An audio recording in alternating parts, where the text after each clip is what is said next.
পড়াশোনা বাদ দিয়ে সারাক্ষণ এই সংসার বাচ্চা নিয়ে ভাবছে। পুরো চেঞ্জ হয়ে গেছে। আমি না খুব ওয়ারিড, জানো তো, আমার খুব চিন্তা হচ্ছে। আর এই জন্য আমি মাঝে মাঝে নিজের পেশেন্স লুজ করে ফেলছি। আর আমাদের মধ্যে ঝগড়া হয়ে যাচ্ছে, জানো তো। দেখুন, আপনারা দুজন একটা জায়গায় এসে ঠান্ডা মাথায় নিজেদের মধ্যে কথাটা বলুন। আর আপনি আমাকে যে কথাগুলো ফোনে বললেন সেগুলোই মৌদিদিকে বলুন। দেখবেন না প্রবলেম একদম ইউ সলভ হয়ে যাবে। হ্যাঁ, বুঝেছি উর্মি। দেখুন মিস্টার কানাইদুল, আপনারা তো দুজন দুজনকে ভালোবাসেন। আমার মনে হয় কোনো সম্পর্ক ধরে রাখার জন্য এটাই যথেষ্ট। আমাকে আমার টুকাইবাবু বলে, জানেন তো, সম্পর্ক না একদম চারা গাছের মতো, যেটাকে জল দিয়ে, ছায়া দিয়ে, ভালোবাসা দিয়ে একটু একটু করে লালন পালন করতে হয়। আচ্ছা আপনি একটা কথা বলুন, সেই সময় কি গাছটার উপর দিয়ে কোনো ঝড়ঝাপটা যায় না? যায় তো। কিন্তু টিকে থাকতে গেলে ভালোবাসার জোর চাই। আর আপনাদের দুজনের মধ্যে তো সেটা আছেই, তাহলে আপনারাও ঠিকই পারবেন। আমি সত্যি ওর সাথে এই নিয়ে কথা বলবো, আর এই বিষয়ে আলোচনা করা সত্যি খুব দরকার। Thank you so much. দেখুন, আমাদের বাড়িতে কিন্তু কালকে রবীন্দ্র জয়ন্তী। হ্যাঁ, আপনাকে কিন্তু অনুষ্ঠানে আসতেই হবে। আর এসে আপনি মৌদির সাথে কথা বলে নেবেন। তুমি বলছো আমি আসবো না? হতে পারে, আসবো। এখন রাখি।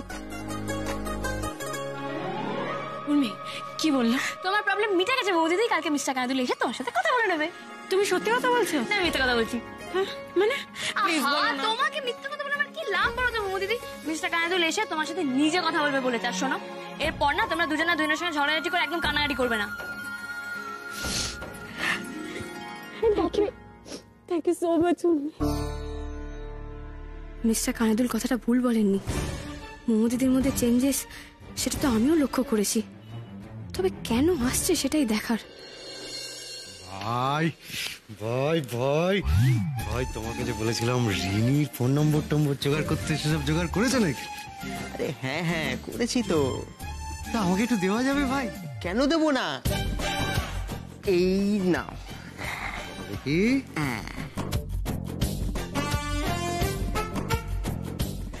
ভাই এই কি করছো কি?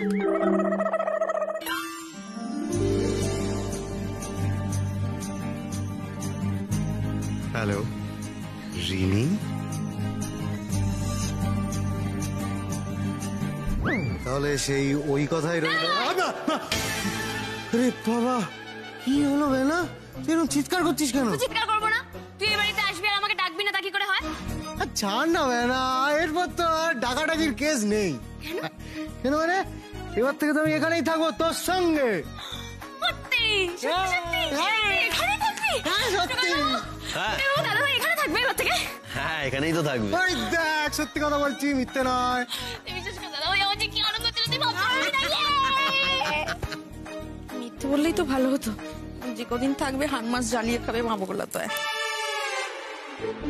দাদা ভাই তুই যখন এখানে থাকবি কি কি করবো একটু ভেবে ফেলি। হ্যাঁ, ভাবতে হবে তাড়াতাড়ি ভাবতে হবে। এই নতুন করে ভাবার কিছু নেই বেহনা, আমি তো অলরেডি শুনলাম রবীন্দ্র জয়ন্তী ওদের একটা পার্টি হবে, তো সেই পার্টিটা ওইটা নিয়ে ভাবি। চ, আমি যদি ভাবতে শুরু করে দিয়েছি তবে। এন্ড জয়ন্তী নয় দাদা ভাই, তোকে কত করে শেখাবো, ওটা রবীন্দ্র জয়ন্তী, মাঝখানে কোনো এন্ড নেই। সেম। শোন দাদা ভাই, আমরা দুজনে মিলে এবারে অনুষ্ঠানটা প্ল্যান করবো। হ্যাঁ, ও মাই গড, মাথাতে তো আমার অলরেডি অনেক কিছু চলছে। আমি অলরেডি অনেক কিছু ভেবে রেখেছি। এমন একটা সারপ্রাইজ দেবো না, পুরো বাড়ি চমকে যাবে। ছোটকা মিমি গৌরী, চল আমরা প্ল্যান করে ফেলি। ছোটকা, তোমার সাথে বসে বসে আমাকে প্ল্যানটা করতে হবে। এবারে অনুষ্ঠানে কি কি হবে? হ্যাঁ কি কি হবে তুমি বলো, আমি একটা লিস্ট করে নিচ্ছি মাথায়। ঠিক আছে। হ্যাঁ শোনো ছোটকা, সবকিছু তো হবে, যেরকম নাচ গান হয়, কি একটা স্পেশাল পারফরমেন্স থাকবে। স্পেশাল পারফরমেন্স কার কি হবে? বলা যাবে না, সিক্রেট, তোমাকে পরে বলবো। ও আচ্ছা আচ্ছা, আর ওরা কিছু করবে না? করবে তো, অনেক কিছু করবে। তবে হ্যাঁ, একটা জিনিস মাথায় রাখো, আমাদের কাছে কিন্তু বেশি সময় নেই, তোমাদের রিহার্সাল করতে হবে।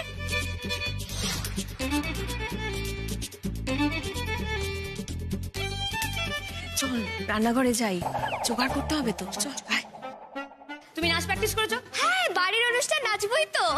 ভালো করে নিয়েছো, আমি কিন্তু দেখবো। ছোটকা বলছি ডেকোরেশন কি হবে? ওটা আমি দেখে নেবো। ওকে, শোনো, তোমার সাথে আমার জরুরি কথা আছে।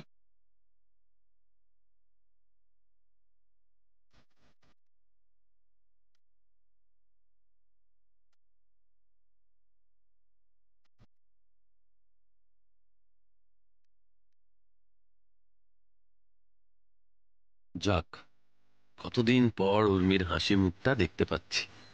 কতদিন মেয়েটা আনন্দে থাকেনি, হই হুল্লোড় করেনি। আর যেন সব ঠিক হয়। প্রতিবার তো দেখো হয়, আমি একটা যা শুনেছি। কিন্তু এই টুকাই বাবু, আমি এতক্ষণ ধরে কি বললাম তুমি কিছু শুনলে? সব শুনলাম। আরে এত চিন্তা করো না, সব ভালো হবে, বুঝলে? শুনেছে বলেছে মানে নিশ্চয়ই শুনেছে। যাক বাবা, টুকাই বাবু বেরিয়ে গেছে, ভালোই হয়েছে। এবার আমাকে আমার কাজটা সেরে ফেলতে হবে। চুটকা, আমি 2 মিনিটে চেঞ্জ করে 1 মিনিটে বেরিয়ে যাচ্ছি। এই না না না না, এই কোথায় বেরোবে তুমি? আমার কাজ আছে, কত দরকার এসে বলবো। ইম্পর্টেন্ট। আরে চিন্তা নেই বোন, নেই তো কি হয়েছে, আমি আছি। আর আমি এমন একটা শকিং সারপ্রাইজ প্ল্যান করেছি না, সবার একদম ভরসাই করে না।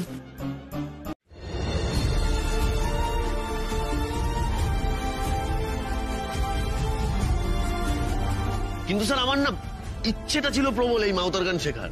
বিশ্বাস করুন,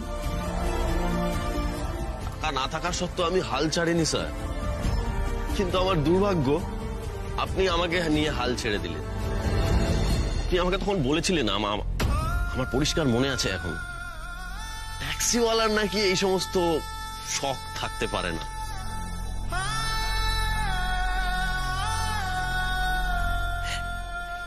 এত কিছু কবে হলো? আমি তো কিচ্ছু জানি না। তাই সেদিনের পর থেকে এই মাউথ অর্গানটা আমি আর বাজাবো নাই ঠিক করেছিলাম স্যার। সত্যি তো, আমি হয়তো যোগ্যই নই এসবে। এসব আমার অক্ষমতা শুক্লা, আমিও রক্ষম পিতা। আমার অক্ষমতার জন্যই ও সংসারের জল কাঁধে তুলে নিয়েছিল, তাই নিজের শখ আহ্লাদকে গলা টিপে মেরেছে শুক্লা। আর আমি কি করেছি, আমি অসহায়ের মতন চুপ করে বসে বসে দেখেছি, কিচ্ছু করতে পারি। কিন্তু কি বলুন তো স্যার, আমার মন থেকে এই মাউথ অর্গান বাজানোর ইচ্ছেটা চলে গেলেও না, এই মেয়েটা কখনো হাল ছাড়তে দেয়নি আমাকে। এতদিন ভাবতাম স্যার যে আমি হয়তো ওকে জীবনের পাঠ পড়াই, কিন্তু আজ সকলের সামনে এভাবে ও আমাকে এত বড় একটা পাঠ পড়াবে ভাবতে পারিনি, বিশ্বাস করুন। আমার কিছু না থাকতে পারে স্যার, টাকা পয়সা কিছু না, তো আমার না উর্মি আছে।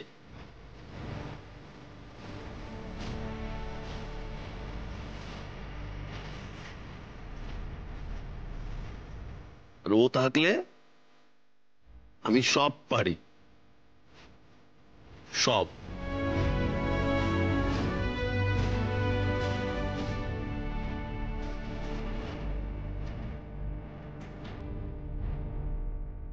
আমার টুকাই বাবু অযোগ্য নয় স্যার, আপনি তো নিজের চোখেই দেখলেন। ও, তার মানে তোমরা দুজনে আমাকে এখানে অপমান করার জন্য ডেকে এনেছো? না না স্যার, চিচি এ আপনি কি বলছেন? আপনি আমাদের গুরুজন। চত্বর সব।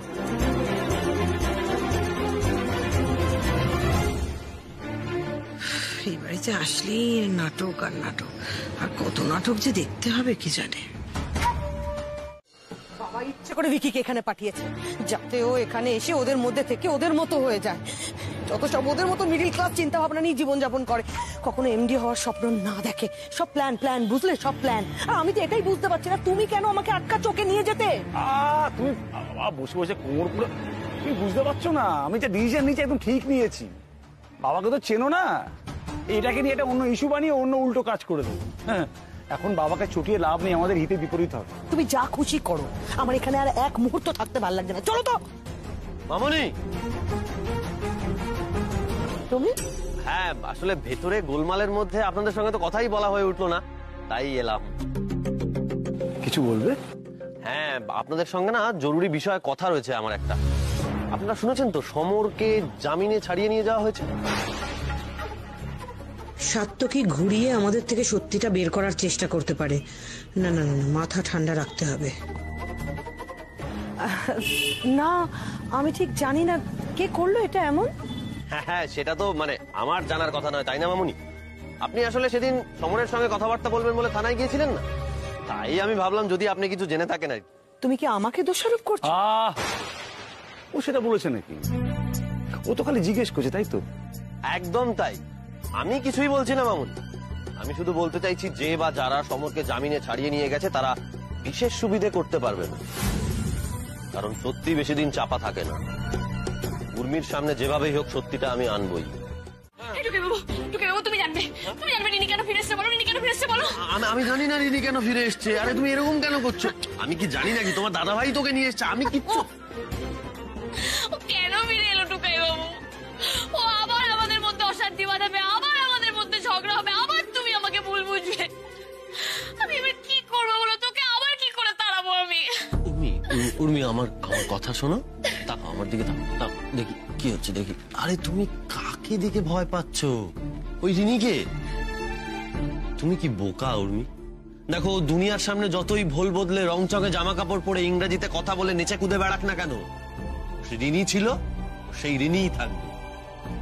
ও তো সেই রিনি যে টুকাইদার কাছে পড়তে আসতো, পড়াশোনায় জঘন্য ছিল একেবারে, রোজ কান ধরে দাঁড়িয়ে থাকতো। ওই রিনি তো তোমার ক্ষতি করেছিল, আর সেটা তো সবাই জানে। তাই ও আর কোনোদিনও আমাদের মধ্যে বা আমাদের পরিবারের মধ্যে কখনো মিসআন্ডারস্ট্যান্ডিং তৈরি করতে পারবে না। উর্মি, এই তুমি যখন এতই বোঝো তাহলে ওকে ভিতরে আসতে দিলে কেন? তাই দিলে না কেন ওকে? সত্যি কথা বলবো, আমি না প্রথমবার ওকে দেখে কেমন হকচকিয়ে গেছিলাম। এটাই কি সেই বোকারিনি যে দুদিকে বিনুনি করে চুল বেঁধে আসতো, আর তার আজকে এই রূপে আমাদের। আমি বুঝেছি, সুন্দর করে সেজে গুজে এসেছে না বলে খুব ভালো লেগে গেছে, না ওকে খুব পছন্দ হয়েছে। সেই তো হবেই তো। আর আমি কে? আমাকে কেন ভালো লাগবে এখন? আরে এই চলুন। হ্যাঁ, বলছিলাম আপনারা তিনজন একটু কষ্ট করে পেছনে বসে যাবেন। আসলে আজকে আমার সাগরেদ গাড়ি চালাচ্ছে তো, তাই আজকে আমাকে ওর পাশে থাকতে হবে আর কি। কি ছোটু, গাড়ি চালাতে পারবে তো ঠিক করে? আপনার সাগরের তো একদম বাচ্চা ছেলে, ঠিকমতো গাড়ি চালাতে পারবে তো? হ্যাঁ, ও খুব ভালো গাড়ি চালায়, আর ওর ভালো নাম তরঙ্গ সরকার। ছোট্ট মানুষের এত ভারী নাম তরঙ্গ, বাবা। চলুন চলুন, দেরি হয়ে যাচ্ছে। হ্যাঁ চলুন চলুন। হ্যাঁ চলো।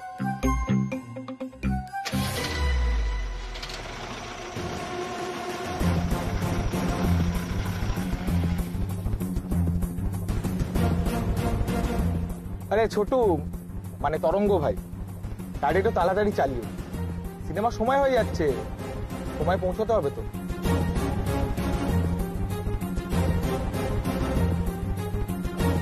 হ্যাঁ দাদা, ও তো তাড়াতাড়ি চালাচ্ছে, একদম চিন্তা করবেন, ওর হাত খুব ভালো। তা দাদা বলছি, আপনাদের তো আজকে উইকডেজ, অফিসে কাজ খুব কম নাকি?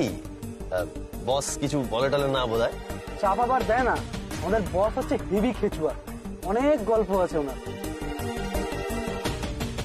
যে করেই হোক আমাকে ওদের কাছ থেকে কিছু না কিছু ইনফরমেশন বের করতেই হবে।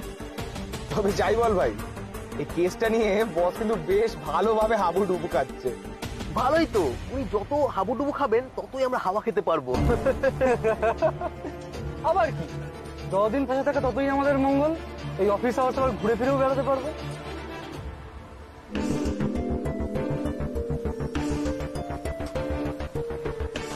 কি আপনার সাগরে দিলাম গাড়ি চালাতে চালাতে হাত পা নাড়াচ্ছে কেন? অ্যাক্সিডেন্ট করে ফেলবে তো? না না দাদা, গাড়ি ভালো চালায়, আসলে বাচ্চা ছেলে তো, তাই একটু চঞ্চল আর কি। আমি তো কথা বলছি, তুমি বেশি বাড়াবাড়িটা করো না। হ্যাঁ দাদা, আপনি কি যেন বলছিলেন ওই আপনাদের বসের ব্যাপারে? মানে আপনাদের বস পল্লব রায় তো না?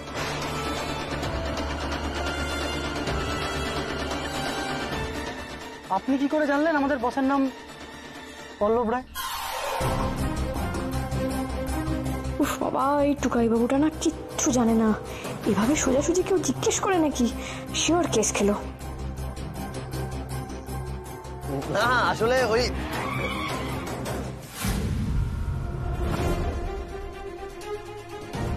আরে খোকা সামলে, মেরে ফেলবে নাকি? হ্যাঁ, সামনে একটু উঁচু নিচু ছিল, দেখতে পাইনি। আর ওই হ্যাঁ, মানে আমি তো আপনাদের বসকে খুব ভালো করে চিনি, মানে সজ্জন লোক, কতবার কত জায়গায় নিয়ে গেছি, মাঝে মধ্যেই তো বুকিং আছে আপনাদের অফিস থেকে। সজ্জন না ছাই, বাবা ওনার যা গল্প আছে। এই তো একটু একটু করে সব বেরোচ্ছে। তা কেসটা কি নিয়ে চলছে জানেন? না মানে শুনেছিলাম, গুজব আর কি। ওই মেয়েটাকে নিয়ে কিছু একটা। হ্যাঁ হ্যাঁ, ওনার অ্যাসিস্ট্যান্ট। তাই নাকি? কিন্তু আমি তো শুনলাম ওই মেয়েটারই দোষ। মানে আমি কিছু বলছি না, সবাই বলা বলি করছে। সবাই তো বলবে, পল্লব রায় কোম্পানির মালিক, কেউ ওর সাথে লাগতে আসবে নাকি? আরে লাগতে আসবে না কেন? এই তুমি মেয়েদের মতো করে কথা বলছো কেন? এই রে, উফ, টুকাই বাবুকে বলতে বলতে আমি নিজেই কেস খেয়েছি। এত অধৈর্যময় মেয়েটা একটু চুপ করে থাকতে পারে না। এই, তোর এত সব কথা বলার কি আছে? ঠিক করে গাড়ি চালা। দাদা, ওর কথা ছাড়ুন, ওর কথা একদম কান দেবেন না। হ্যাঁ, তো কি যেন বলছিলেন আপনারা? ওই অ্যাসিস্ট্যান্টটা কি তাহলে মিথ্যা কথা বলছে? আরে হ্যাঁ হ্যাঁ, শুধু অ্যাসিস্ট্যান্টই না, আরে আরো। আপনারা একটু বেশি প্রশ্ন করছেন না? আপনার আমাদের বসকে নিয়ে এত কিসের কৌতূহল? তাদের গাড়িটা চালান প্লিজ। শেষ মুহূর্তে এসে সবটা গোলমাল হয়ে গেল। না, মনে হচ্ছে না আর কোনো কথা বের করা যাবে। তবে যে বুঝলাম, পল্লব রায় সোজা লোক নয়, কিছু তো গন্ডগোল আছে। কিন্তু কি, সেটা যে করেই হোক আমাকে জানতেই হবে। নেক্সট ডেটে ওই মেয়েটা যেন কোনোভাবেই কোর্টে না পৌঁছায়, ওকে? তার জন্য যা যা করার তাই তাই করবে। হয়ে যাবে স্যার। টুকাই বাবু, আমার সন্দেহটাই ঠিক, পল্লবটাই আসল কালপ্রিট।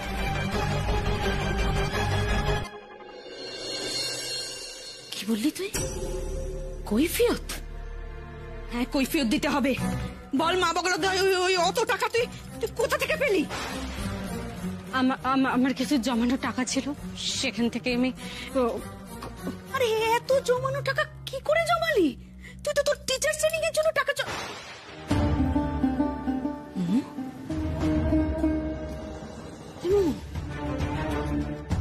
টিচার্স ট্রেনিং এর কোর্সের জন্য জমানো টাকা দিয়ে মেয়েটাকে লেহেঙ্গা কিনে দিলি?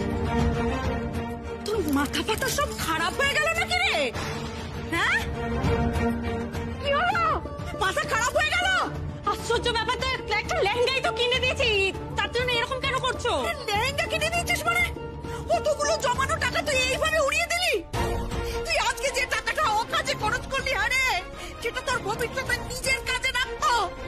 তুই চাকরি বাকরি করবি না মা? তোর তো এত স্বপ্ন ছিল, তুই সব দান করে দিবি?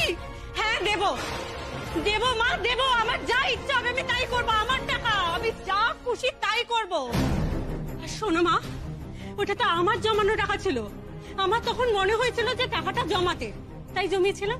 আর এখন মনে হচ্ছে খরচ করে দিই, তাই খরচ করে দিয়েছি। আর তোমারও তো প্রশ্ন করার কি আছে বলো তো? ভালো লাগে না।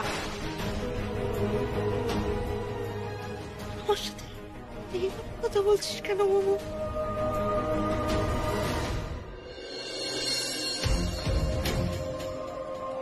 আরে তুমি কি হয়েছে কি বলো তো তোমার? তুমি এরকম কেন করছো? আরে দেখো, এই অবস্থায় তো তোমার মাথাটা সব থেকে আগে ঠান্ডা রাখতে হবে, তাই না? কি করে ঠান্ডা থাকবো টুকাই বাবু, কি করে ঠান্ডা থাকবো? কালকে যা দেখলাম তারপর তো ঠান্ডা থাকার কোনো প্রশ্নই আসে না। নেক্সট ডেটে ওই মেয়েটা যেন কোনোভাবেই কোর্টে না পৌঁছায়। টুকাই বাবু, যতক্ষণ না আমি আমার বসের সাথে কথা বলতে পারছি ততক্ষণ তো আমি শান্তই হতে পারছি না। দেখো উর্মি, আমি বুঝতে পারছি তোমার মনের অবস্থাটা, কিন্তু এই মুহূর্তে তুমি এরকম প্যানিক করলে কি করে কি হবে বলো? শোনো, আমার কথাটা শোনো, আমি বলি কি। গুড মর্নিং অ্যাডভোকেট সরকার। গুড মর্নিং অ্যাডভোকেট সরকার। আজকে আবার হাঁটতে চলে এসেছেন উনি। দেখুন, আপনি যেমন হাঁটতে ভালোবাসেন না, তেমনি আমিও হারাতে ভালোবাসি। রোজ রোজ এভাবে কোর্টে নিজেকে হাসির খোরাক করে তোলেন।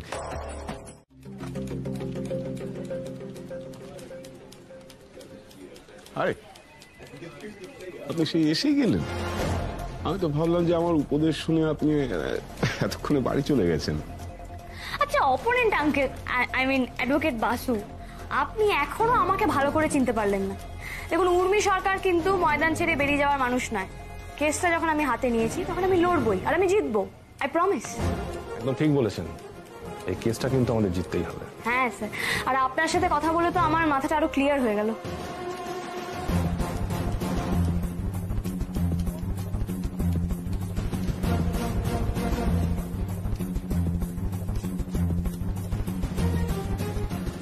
তাহলে অ্যাডভোকেট সরকার নিশ্চয়ই এবার সব ভেবে এসেছেন যে কেসটা কিভাবে জিতবেন।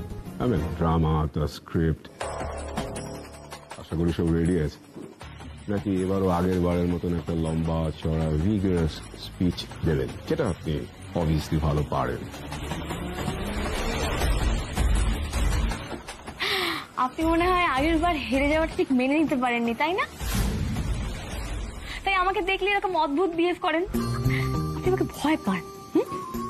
ভয় ভয় পাবো আমি একজন দুদিনের লয়ারকে? এটা কেমন করে সম্ভব? আপনি জানেন আপনি কার সামনে দাঁড়িয়ে কথা বলছেন? আমার কতদিনের এক্সপিরিয়েন্স সে সম্পর্কে আপনার কোনো ধারণা?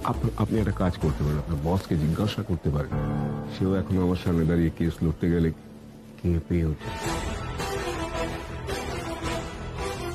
কিন্তু আপনি আমার সঙ্গে কেস লড়ার সময় কাজের থেকে বেশি কথা বলেন, তাই না? আপনি নার্ভাস হয়ে যান, রাইট?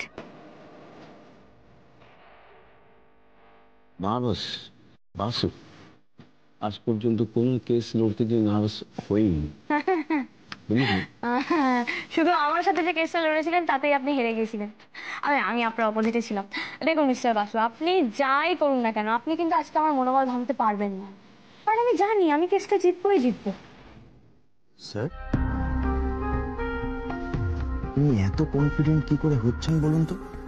তার মানে কি নতুন কোনো ক্লু উনি পেয়ে গেলেন? সেটা তো আমিও ভাবছি। যাক, এতদিনে মনে হচ্ছে আমি একজন সঠিক মানুষকে হায়ার করেছি আমার কেসটা লড়ার জন্য। দেখেছেন তো, আমি আপনাকে বলেছিলাম না, advocate Urmi Sarkar is the fittest lawyer for this case. Urmi কি করতে চলেছে আমি তো সেটাই বুঝতে পারছি না। কি হয়েছে কি? কি ব্যাপার অ্যাডভোকেট বাসু, আপনি কিছু বলবেন? He is dangerous. ও প্রফেশনাল আর পার্সোনাল লাইফকে আলাদা করতেই পারে না।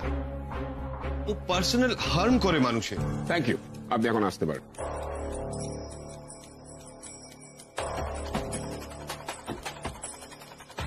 মাইলার, আপনি দেখতেই পেলেন যে পল্লব রায় অত্যন্ত খারাপ একজন মানুষ, এবং এই ধরনের মানসিকতার মানুষের কাছ থেকে আপনি এর থেকে বেশি কি আর এক্সপেক্ট করতে পারেন? Objection my lord. My lord, উনি তো অপ্রাসঙ্গিক কথা বলছেন। এই কথাগুলো থেকে তো কখনোই প্রমাণ হয় না যে আমার ক্লায়েন্ট পারমিতা দেবীকে মলেস্ট করেছেন। ঠিক আছে ঠিক আছে, আপনি অপেক্ষা করুন। আমি এমন একজন সাক্ষীকে ডাকছি যার কথা এই কেসের সঙ্গে প্রাসঙ্গিক হবে। আমার দ্বিতীয় সাক্ষী, আমি তাকে ডেকে নিতে চাই। মাই লর্ড, ডেকে নিন। রিয়া দেবী।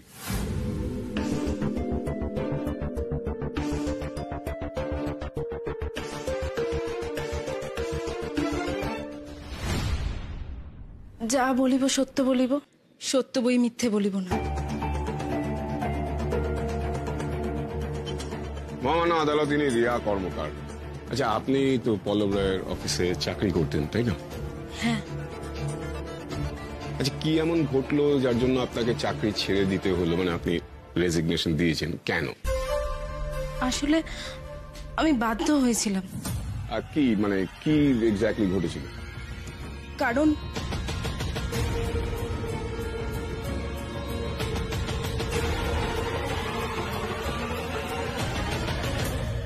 উনি আমাকেও একদিন মলেস্ট করেন।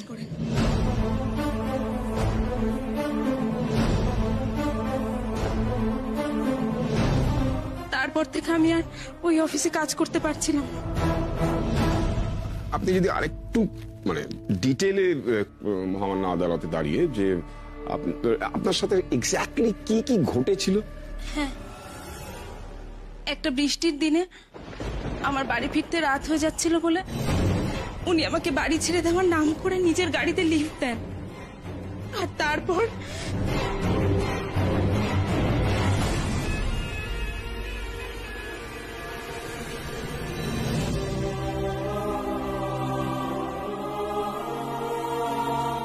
ওকে, টেক ইউর টাইম।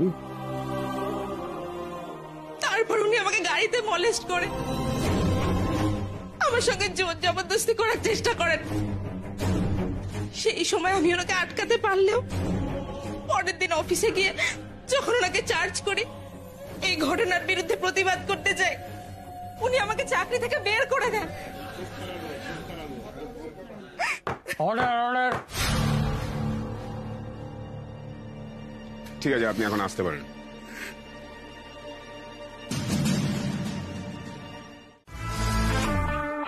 ভরসা করতে পারেন আপনারা ওর উপর।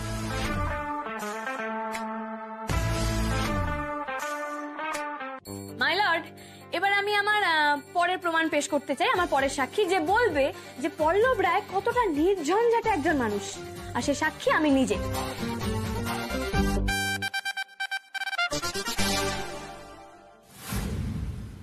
মানে কি, মানে আপনি নিজে সাক্ষী দেবেন? হ্যাঁ, আমি নিজেই সাক্ষী দেবো, কারণ আমি তো জানি যে পল্লব রায় কতটা কেয়ারিং একজন মানুষ, তাই আমি দেবো সাক্ষী। কেয়ারিং? মাই লর্ড, পল্লব রায় যদি কেয়ারিং নেচারের না হতেন তাহলে কি উনি পারমিতা দেবীকে বলতেন যে কেসটা তুলে নেওয়ার জন্য? উনি ইনসিস্ট করতেন পারমিতা দেবীকে কেসটা তুলে নেওয়ার জন্য, তাও আবার কোন রকম খারাপ পদ্ধতিতে না গিয়ে।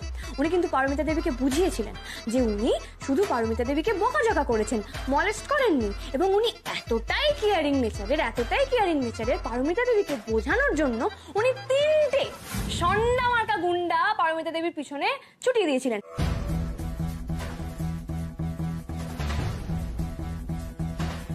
যাতে গুন্ডারা দিন রাত এক করে ওনাকে বোঝাতে পারে যে দিদি আপনি কেসটা তুলে নিন, পল্লব বাবু কি বলতে চাইছেন আপনি একটু পল্লব বাবুর কথাটা বুঝুন, কারণ উনি তো আপনাকে বকাঝকা করেছেন। তো এই দিন রাত এক করে গুন্ডারা পারমিতা দেবীকে শুধু বোঝানোর চেষ্টা করেছেন, আর পারমিতা দেবী উনি কারোর কথা শুনতে রাজি নন। উনি কি করলেন, গুন্ডাদের থেকে দিনের পর দিন পালিয়ে বেড়ালেন, একদিন এ গলি, একদিন ও গলি, একদিন সে রাস্তা, মানলেন না পর্যন্ত, এমনকি বাধ্য হয়ে পারমিতা দেবী বাড়ি পর্যন্ত ছেড়ে দিলেন মাই লর্ড, কিন্তু কথা কিছুতেই শুনলেন না। উর্মি, তোমাকে নিয়ে আমার আর চিন্তা নেই, তুমি পাকা উকিল হয়ে গেছো, আর তোমাকে কেউ আটকাতে পারবে না।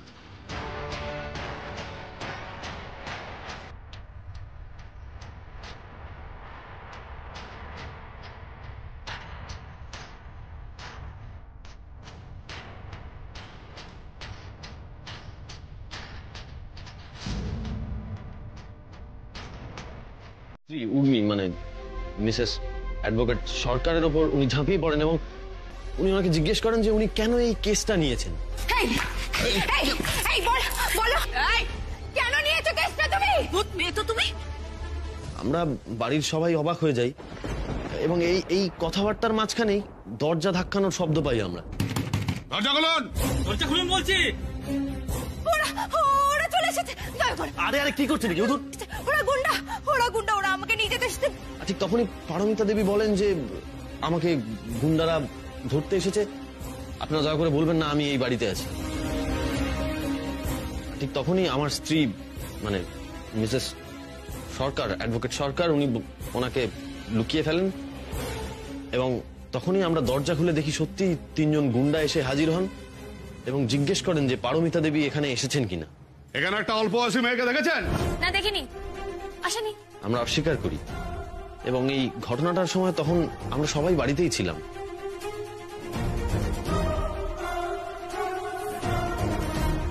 আপনি আমাদের গুন্ডাদের কথা বললেন, অথচ আপনি যে এই অ্যাডভোকেট সরকারের বাড়িতে গিয়েছিলেন সেটা বলেন। বিশ্বাস করুন, আমার তখন মাথা কাজ করছিল না, রাগের মাথায় আমি যে কি করেছি আপনাকে বলার মতন আমার সাহসও ছিল না। না না, এভাবে হয় না, এটা আপনি ভুল করেছেন। মাই লর্ড, আপনার যদি আমার হাজবেন্ড সাত্তকী সরকারের কথা বিশ্বাস না হয়, আমি তাহলে আরো অনেককে ডাকতে পারি, যেমন আমার বাড়িতে রাগি আন্টি, মুমু দিদির মা, ছোটকা, মেচকা, মুমু দিদি সবাই সেদিন নিজের চোখে দেখেছিল। না না, সবার সাক্ষ্য দরকার নেই, একজন সাক্ষী যথেষ্ট।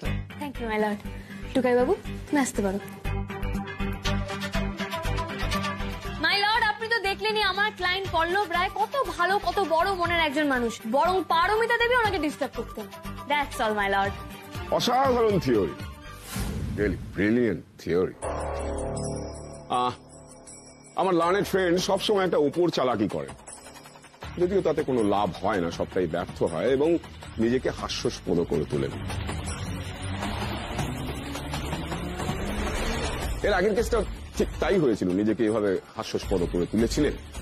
যে ধরনের সাক্ষ্য প্রমাণ আপনি জোগাড় করেছেন সেগুলো তো আপনার ক্লায়েন্টের এগেনস্টে যাচ্ছে। আমি যদি ধরেও নিই আপনার কথা অনুযায়ী যে পল্লব রায় প্রত্যেকদিন রাতে ফোন করতেন, মেসেজ করতেন, অ্যাকচুয়ালি বিরক্ত করতেন, তাতে যখন পারমিতা দেবী যখন সাড়া দেন না আর কি, তখন তার সুযোগ নেওয়ার চেষ্টা করেন এই পল্লব রায়, এবং যখন পারমিতা দেবী প্রতিবাদ করেন তখন তাকে টাকা দিয়ে ধামাচাপা দেওয়ার চেষ্টা করা হয়, এবং তাতেও যখন কোনো লাভ হয় না তার পেছনে গুন্ডা নিয়ে দেওয়া হয়।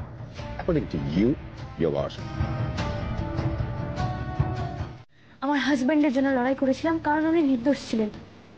আমি তখনও সত্যের পক্ষে ছিলাম, আমি আজও সত্যের পক্ষে আছি, আমি চিরকাল সত্যের পক্ষে থাকবো। Because truth is my only weapon. তার জন্য যদি আমাকে 1000 বার হারতে হয় তো আমি হারতে রাজি আছি।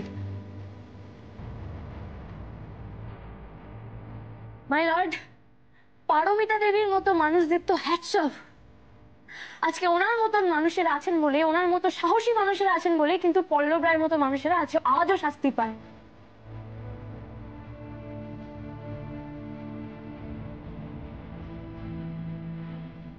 আর রিয়া দেবীর মতো যে সমস্ত মানুষেরা ভয় পিছিয়ে পড়েছিলেন, পারমিতা দেবী তো তাদেরও ভয়েস হয়েছেন। একজন মেয়ে হয়তো আমি কখনোই অন্যায়টা মেনে নিতে পারতাম না, আমি মেনেও নিইনি। আর আমাকে তো কিছু করতে হতো, আমি তাই করেছি। এর জন্য যদি আমাকে বারবার কেস হারতে হয় তো আমি হারতে রাজি আছি, কারণ এটাই আমার জয়।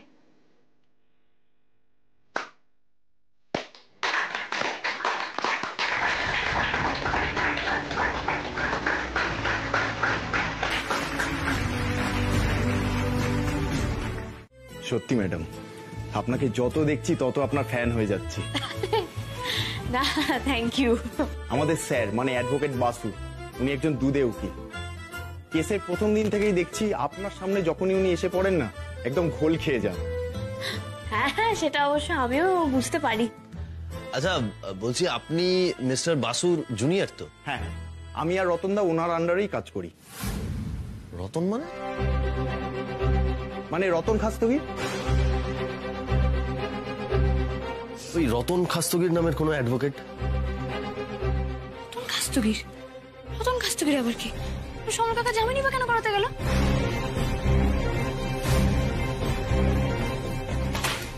I am sorry, very sorry.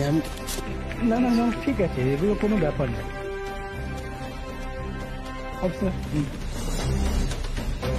ওনাকেই তো সেদিন আমি থানায় দেখেছিলাম, সেই জন্যই যখন উনি প্রথম দিন কোর্টে ঢুকেছিলেন ওনাকে এত চেনা চেনা মনে হচ্ছিল। রতন খাস্তগির মানে, আচ্ছা তার মানে কি রতন বাবুই সমর কাকা জামিন করিয়েছে, তাই না? মানে রতন বাবু তো সমর কাকা জামিন করিয়েছে। সমর কাকা? হ্যাঁ, মানে সমর রায়। আপনি চিনতে পারছেন? মানে একটু একটু ভেবে দেখুন। ও হ্যাঁ হ্যাঁ হ্যাঁ, আমি তো ওনার কেসের অফিসিয়াল পেপারগুলো বানিয়েছিলাম। কিন্তু কেন বলুন তো? আপনি কাগজ বানিয়েছিলেন? হ্যাঁ হ্যাঁ। আশ্চর্য, বাসুর অ্যাসিস্ট্যান্ট কেন সমরের জামিন করাতে যাবে? হিসেব তো মিলছে না। আচ্ছা, আপনি তো কাগজপত্রগুলো বানিয়েছিলেন, তো আপনি বলতে পারবেন কার ইনস্ট্রাকশনে জামিন করানো হয়েছিল? এই রে, সেটা তো আমি বলতে পারবো না। আসলে আমাকে যেরকম ইনস্ট্রাকশন দিয়েছিল আমি সেরকম কাগজপত্রগুলো বানিয়েছি। এখন কে কাকে কি ইনস্ট্রাকশন দিয়েছে সেটা তো আমার জানা নেই। আচ্ছা বেশ, ঠিক আছে, আপনি একটু প্লিজ একটু জানাবেন আমাদের। এটা আমাদের না জানাটা খুব দরকার আসলে। প্লিজ দাদা একটু বলুন না, সত্যি আমাদের জানাটা খুব দরকার। কে সমর কাকা জামিন করিয়েছে সেটা আমাদের জানতেই হবে। আচ্ছা আচ্ছা, আপনারা চিন্তা করবেন না, আমি যত তাড়াতাড়ি সম্ভব আপনাদের জানাচ্ছি।